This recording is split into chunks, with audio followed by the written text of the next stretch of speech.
Some people I know who are atheists will say they wish they could believe it. Some people I know who are former believers say they wish they could have their old faith back. They miss it. I don't understand this at all.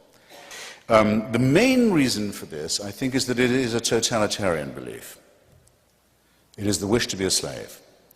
It is the desire that there be an unalterable, unchallengeable, tyrannical authority who can convict you of thought crime while you are asleep, who can subject you, who must indeed subject you, to a total surveillance around the clock, every waking and sleeping minute of your life, I say of your life, before you're born, and, even worse, and where the real fun begins, after you're dead.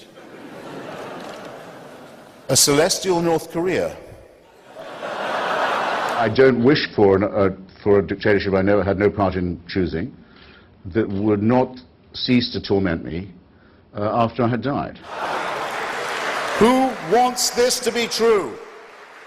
Who but a slave desires such a ghastly fate? I mean, I've actually been to all three of the axis of evil countries, and some other countries too, where the citizen is the permanent property of the state. When I was in Christian prep school, I used to wonder what heaven would be like if it really did consist of everlasting praise. Sounded like hell to me. But I couldn't picture it. And nobody can, of course, but I've seen the nearest approximation to it, which is North Korea, where it is the only duty and job and right of a citizen to eternally praise the divine leader and his divine father. It's a life of constant groveling misery and fear and praise and thanks for the tiny handouts that you get. It's impossible to describe the nothingness of the life of a North Korean.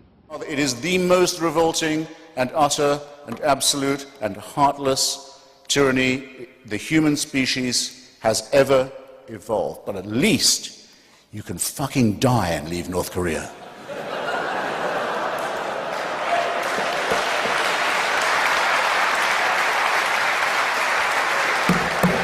Does the Quran or the Bible offer you that liberty? No.